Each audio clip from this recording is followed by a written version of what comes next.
Oh, Shira, you beautiful gem. You make me laugh so hard.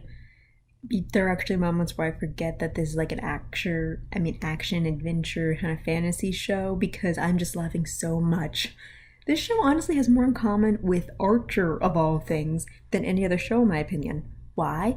Because the show takes focus more on, like the banter and the shenanigans in between, the coworkers and like the friends of the show, more than the actual missions they're supposed to be on. I mean, they are much more efficient than the Archer crew, anyone is, but it's still, that's what you watch it for. That's what I rewatch it for. Just the back and forths. Hell, I love when even the enemies sit down and have their heart to hearts. It's beautiful. It's great. It's so funny. Ugh. Seriously, I consider this show to be more of a comedy than an adventure series. It has adventure to it, it has missions and all that, but really it's the comedy that gets me. Like, oh, the D&D episode. Wow. God, where everyone's like, they're actually planning, to invade their enemy territory and all that. But if you don't watch the whole episode, or you don't really know the whole story, if you just stumble into it, honestly, it's very easy to forget everything else, and you just think, hey, it's a bunch of teenagers hanging out and playing D&D, okay? And it's funny because each one switches from different like color styles and perspectives, and I think it's funny that Glimmer has like the whole 60s anime like ideas in her head. She thinks she's James Bond. I love that. Oh god. And when Bo called back to 80 She-Ra and everyone was in their outfits and he had the mustache, it's like, oh Bo, you're perfectly cute, but you still want that whole man fur thing. That was funny. Ugh, God, the extra makeup they put on Catra. That's funny. And God, just how everyone looks in their old outfits. I honestly like the classic She-Ra outfit more than the new one. But I love how Adora's just so tired of everybody. She's the Lana. It's amazing. So yeah, just that, the switching back and forths, all the scenes, all the characters like just wanting to play back and forth. These are not like real adults trying to save a mission and all that. No, they are just kids goofing off that happen to have superpowers. Okay, like the Dragon Prince, which I feel like I will cover in this video too because I skipped doing the Dragon Prince after I watched season 2. They are kids who are doing the mission. They take their time to have, their kid teen problems, but they are far more serious and dedicated to their mission. I'm not declaring that the She-Ra cast doesn't care. I'm saying that I can lose it in the moment of their squabbling and their great ideas. Now, they aren't as like mean-spirited as Archer. They are far more supportive, but they're still ridiculous. It's wonderful. Oh, so yeah, watching them in their classic outfits, watching all the shenanigans happen with that, fighting over toys, and apparently Mermista of all people is a fangirl of She-Ra. Yeah, that's wonderful. I kind of wish her like Sea-Ra outfit was a little more wow and different than that, but that's just me. That's me wanting to get my Ariel on. But anyway, oh, one character in this show that always like just stands out is Catra. God, she's so wonderfully layered, all right? She's that pesky little scamp. She's kind of an evil genius. Oh, she's also that sad, heartbroken girl. Oh, she's all of it in one. And I love her evil little giggle. It's a tiny thing that she doesn't do all that often, but there's something even more malicious of it because, yeah, she's a kid villain, but she takes such pleasure with it, and she knows the stakes are serious. She's always known. She laughs at it anyway. And that's a beautiful character. And, yeah, then there's her whole relationship with Adora, which continues to be so irresistible to me, but I can still pull myself back and see the bad in it. Oh god, like that episode where, her magic or the magic redstone or whatever infects She-Ra or She-Ra's sword and makes her go crazy, and then Catra's like, oh my god, you're mine now. Part of my shipping heart is like, aw, you'll always want her, and the other part is like, oh god, she was captured by the bad guys and Catra has letting go issues. Yeah, it's ugh. On the one hand, I love loving it, on the other, I know it's not good. Ugh, God, but that's what makes it irresistible. That whole love-hate thing is so well done. Oh, and then apparently now this is a love triangle. We have Scorpia, who is really growing into her own in this season. Really, she really is. Oh. I love how she compliments herself on giving great hugs. I love that she's a big goofball with a terrifying image. Oh, and I love that when she's actually in battle, she does not even have to move because her tail will do all the work. That's awesome. But then you go back to how she's just a marshmallow. She is just a sweetie who's totally crazy about Catra and just will cuddle her to the very bits. Ugh. Part of me was thinking, oh my god, Catra does not deserve you, or sweetie, you can do better. But then, yeah, she has a conversation with Seahawk of all people. And yeah, they have a sit down and talk about they don't need the other person to value them because they value what they're doing. They know what they really want to do, and they're going to do that as well as they can. And then, yeah, Catra does tiny bit open up to love her back. Not in a romantic way at all. I mean, at most, she's just kind of appreciating, hey, this idiot I can appreciate as my friend. And that's good. God, it's also amazing for the voice actors, okay? Like, I hear Dina from Superstore, and I keep thinking everything Scorpia say is some kind of sarcasm, or she's about to say something really mean, but she doesn't, and yeah, it's kind of like if a cat starts barking. It's weird, but I am recognizing that they're two different characters, and she's doing them both very well. But yeah, Scorpia, you beautiful, beautiful weirdo. Ah, so amazing. Let's see. Oh, Bo's dads. Yeah, Bo has two dads. And can I just say thank you for not killing them off?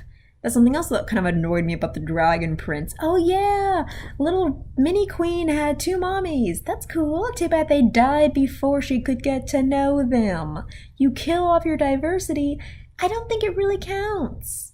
Not really. It's kind of like a fleeting image. I mean, in this show, you can see them acting as a couple. You can see them acting as embarrassing but sweet dads. You can see them acting as grown-ups with their own adult lives. That's cool. That I like seeing people as normal people doing their people thing. Not, dead legends. Not just statues that you see in the graveyard as that, oh, it might have been. Yeah, orphans are sad. We get that. It'd be sad if it was like two hetero parents. It's sadder because, yeah, not everyone has two mommies, and the people who do don't get to see the two mommies act like two mommies. So, shame on you, Dragon Prince, for killing off your diversity. Bashira, thank you for making Bo's dads, like, just perfect example of what I love about parent characters. Okay, they are both him, not only because they both look like him, and this might be a weird thing to say, but I like that they're both black. I do. It's very, very nice to have, biracial couples come together. Love is love. That's sweet. But I don't know, there's something nice about, two guys kind of being more equal and kind of knowing each other's thing. It's beautiful when other people can, be from different backgrounds and come together. But knowing that you can appreciate someone from your own background, I don't know, there's something cuddly and familiar about that. Anyway, I love that, Bo's long-haired dad is such a sweet dork like he is, and I like how his other dad is, a heroic soldier. He's a little bittered by the war, but that's kind of what I see in Stoic, from How to Train Your Dragon, so that's nice. I like how he has that balance. I also really, really want to see Bo's brothers. Apparently it's got 12 of them. Where are they? What are they doing? How could these two adult men really imagine that there's some school they never heard of that they just let their son go to? Do they trust him that much? Or, yeah, that part kind of bugs me. But again, it was the whole, birdcage kind of episode, where let's just have a big lie and our friends will lie for me so I don't have to tell them the truth. That sitcom plot has been played 1,000 times, but hey. Oh god, at least in this one we have a cute family. God, I'm mad there weren't even any pictures. It was a lot because we had just introduced Bo's family. I mean, we've seen Glimmer. Hell, an episode before we got to see Glimmer's dad as a kid. I really want to know how he and Glimmer's mom were as kids and all that before Glimmer was born. Yeah. Though it is cute to know how much like her, well, he was. That part's nice. That part was really nice. So, yeah. Those are the things I really liked about this season. I really did. Things I kind of love hating. That seems like a weird thing to say, but Shadow Weaver. I worry that the actress is starting to be typecast as an evil stepmother on all occasions, but Yeah, yeah, just so how obviously dark and twisted she is in that horrible scene of how she manipulated Catra. Catra knows better, but there are things the brain knows and things the heart wants that blood. Oh god, and what is she gonna do next? I mean, there's so many hints that she knows where Adora came from. She knows she would. I think she knew Adora was gonna be She-Ra. I mean, when She-Ra said, "Oh yeah, Shadow Weaver taught me to read," clearly she taught her how to read first one's writing. Am I the only one who's guessed this? Probably not. But yeah, I'm just that very, very, very last scene in the very last episode with Shadow Weaver right over her bed, and we've already done the whole let's stalk her with weird images thing. We've already done that. So what the heck are you gonna do next? I fear that. I mean, I'm worried about Catro and the Horde and all that, and how she just pissed off the leader, Hordak. But I don't know, I kind of like something about Hordak. He isn't a totally brutal monster. He actually does give people a lot of chance. He's more like a tough boss. He is tough, but as fair as an evil mastermind can be, I think. So yeah, I like his patience. I do. His crazy plans for destroying and the fact that the show's talking about how they're aliens and all that, I mean, it's so wacky, it's fun. Hell, half their people are kind of humanoid animal monsters. So yeah, let's see what else we can go for. But yeah, this is a lot of fun. This is a very fun show.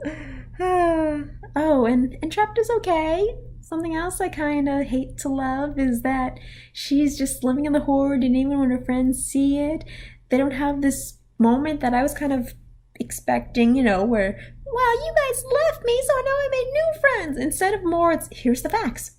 I'm here. They support my crazy ideas because it makes explosions. We're cool. We're still technically friends, but I'm with my new friends now. We're all friends. I love that wacky scientist, though. God, the fact that she's absolutely so neutral to good and evil. But, it's amazing. It really is. Honestly, I feel like if they really wanted to, they could just pick up Entrapta, put her in another spot, and if she was still working, she'd be fine. I think she still wants validation and affection from her friends, but again, she's so neutral to both teams that I don't know if it matters, and she's kind of amazing for that. Plus, I just love her big purple hair. Love how it moves. I love how useful it is. God, I know I would love that power. I mean, between all the teleporting and the magic sword and being a cat person, I want the magic hair the most. That's who I am. Deal with it. Oh, God. So yeah, I loved this season. I'm really mad that it was so short, but I loved it. I really, really did. As for the Dragon Prince,